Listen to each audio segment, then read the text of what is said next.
What is up, guys? In today's video, I'm going to be going over how you can get one of the biggest advantages possible if you are a controller player, and that is going to be how to get scroll wheel reset on controller.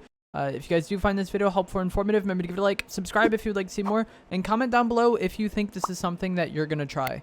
So, for starters, you get this by purchasing a proscroller controller attachment. Basically, it is a standalone scroll wheel that attaches to your controller, and then you plug it into your PC or console, and this does work on console. I know somebody who plays on console, and they use this as well. And it basically registers it as the keyboard input, so you're able to reset like how keyboard does and get instant reset with a scroll wheel. It's much more efficient than the standard way to reset, and it's pretty straightforward and simple. So this is what a standard reset looks like on controller. You have to go into the edit, hit the reset button, and then hit confirm. So it's basically 3 actions, right?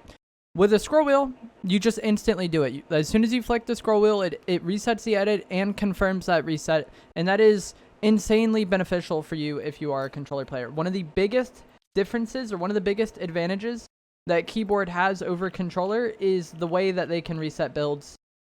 Just one single use button is much faster than going into like the menu and then hitting reset and then hitting confirm. You know, it's one action as compared to 3. So it is a huge advantage if you play on controller to pick this up. And I actually was sent this by proscroller to make this video. There will be a link down in the description below where you can get yours.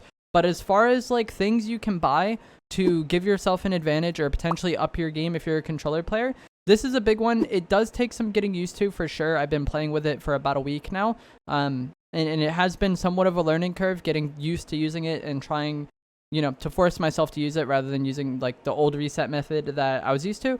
But since I've been using this, I feel like I have gotten a lot better, and I feel like as I get more and more used to it and more adjusted to it, I'll be better off. So the way that you actually do this is going to be that you go into your keyboard controls, and then you bind reset building to scroll wheel down, and then you bind, where is it at? Building edit to scroll wheel down. So not like you bind both of those actions to scroll wheel down, and that's what gives you scroll wheel reset. It makes it to where when you flick the scroll wheel down, it grabs the edit and resets it immediately. Since both of those actions are bound to the same key, it does it immediately, and you don't have to worry about going into the menu or anything like that. And since it's a scroll wheel, you can go up or down. So you can bind something else to scroll wheel up. Like, for example, I have weapon slot 1 on scroll wheel up, and this is something that I've seen other players using this device do. This makes it to where if you're a controller player, you probably put your shotgun in slot 1 anyways, because of how taking walls works on controller. It's beneficial to have your shotgun in slot 1. But if you've ever been in a situation where, let's say you're on inventory slot 4 and you want to get to your shotgun, you either have to RB or R1 twice or LB twice, like it's awkward. Whereas with this bind, anytime you hit the scroll wheel up, you will automatically be on your shotgun if you put your shotgun in slot 1, and you'll always just be ready to go. So I feel like 2 of the biggest disadvantages for controller in Fortnite has always been the scroll wheel reset. The advantage that keyboard players have with resetting is pretty big, and it's really important for box fighting, which has been the meta in build mode for a while.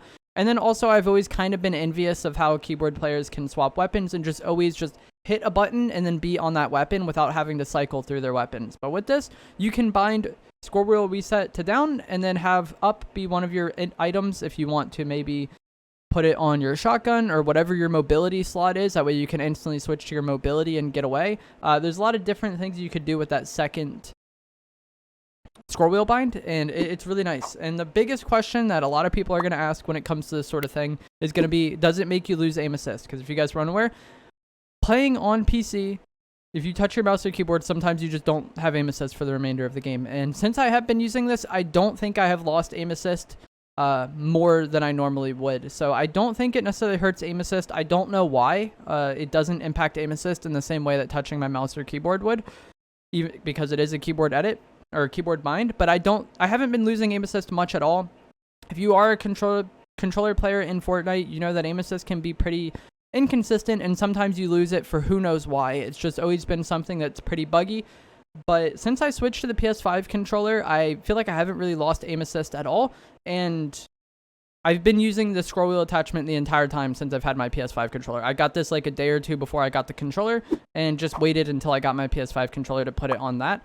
And I have been losing aim assist way less than when I played on Xbox controller, and I feel like that just goes to show that it isn't making me lose aim assist. You know, I feel like that is going to be the biggest question that so many players have. And no, I have not been losing aim assist as a result of this.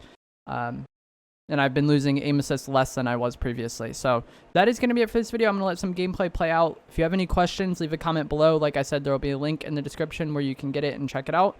I would highly recommend checking this out if you are a controller player in Fortnite and you want to do as good as you possibly can. It's not too expensive compared to some other things, like custom controllers or anything like that. I think this is decently affordable, and it does give you a nice advantage of being able to reset and potentially swap to a weapon whenever you want. So yeah, I'll see you guys in the next video. Thanks for watching. About it the other day. And he's like a really good comp player. I think he's gotten like top 2 in FNCS like twice this chapter already. Like very, very good player, and even he's saying that it's like very hard to switch. Do I ever play mouse and keyboard? No. The only games I've ever played mouse and keyboard on are like Among Us and Phasmophobia. I still have like the basic default keyboard that came with my like PC. Like I just use a basic keyboard and mouse. So I really don't do anything with it other than, what's it called? Like edit videos and go on Chrome and click start stream on OBS. I think the only, like, I don't ever see myself switching to keyboard and mouse. I would just have to be very bored, I feel like. Like, if I feel like I wasn't making any improvements at all in my gameplay, ever, then maybe switching to keyboard and mouse could be, like, a way to kind of, like, you know, get that feeling again and find that enjoyment again. But I don't know. Switching from Xbox controller to PS5 controller has legitimately been very tilting for me. Like the past like week or so, I feel like I've been playing so much worse. So going from one controller to keyboard and mouse would be even more of an extreme change, you know what I mean?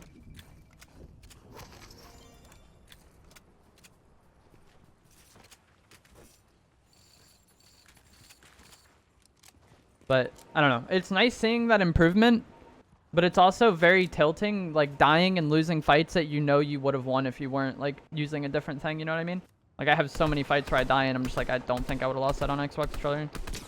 I do like the PS5 controller and I think it'll be better for me in the long run, but like, that's just how it goes with like learning things, you know? With anything, whether it's like changing peripheral, changing to like keybind, sense, whatever.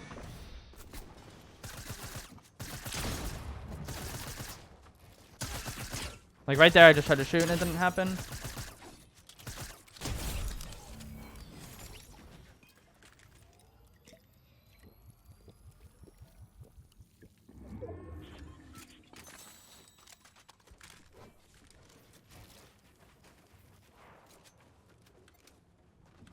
Because I'd accidentally hit my circle button too soon.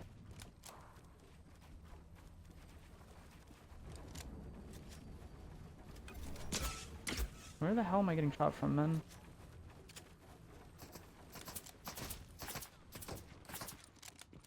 It just takes time, yeah. But it's irritating.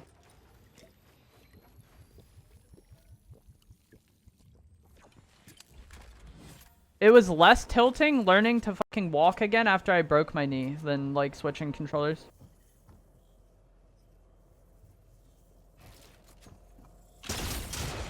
He hits that, man? That's so unfortunate.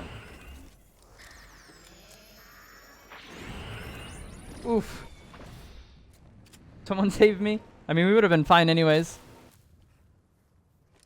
Yo, it's good, Rocks.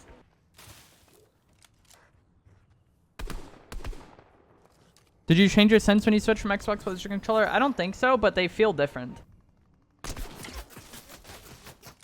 Like, it feels faster on this controller than it did. But I kind of liked it, so I left it.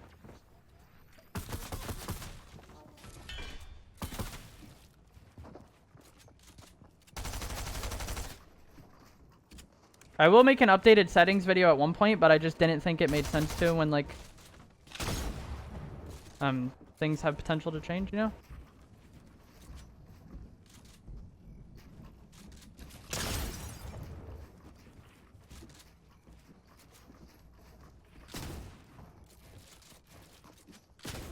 Like right there.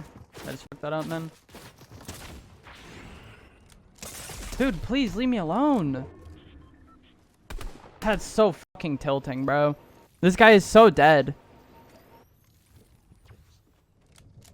If this other guy would just fuck off. I bet it's the same guy that was DMRing me earlier, too. He just fucking camps and DMRs things.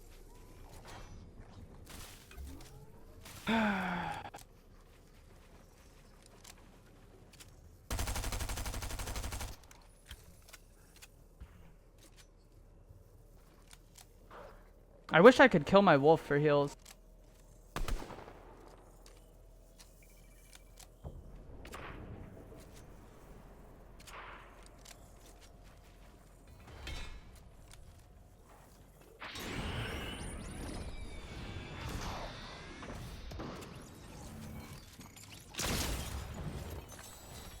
Nice. I thought one of these guys had a chug cannon.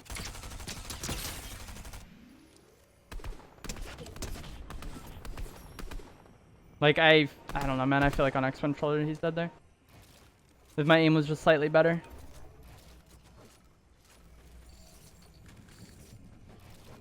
Am I on drugs, or was one of them shooting a chug cannon earlier? Like, maybe I'm just hallucinating, auditorily wise. GG's.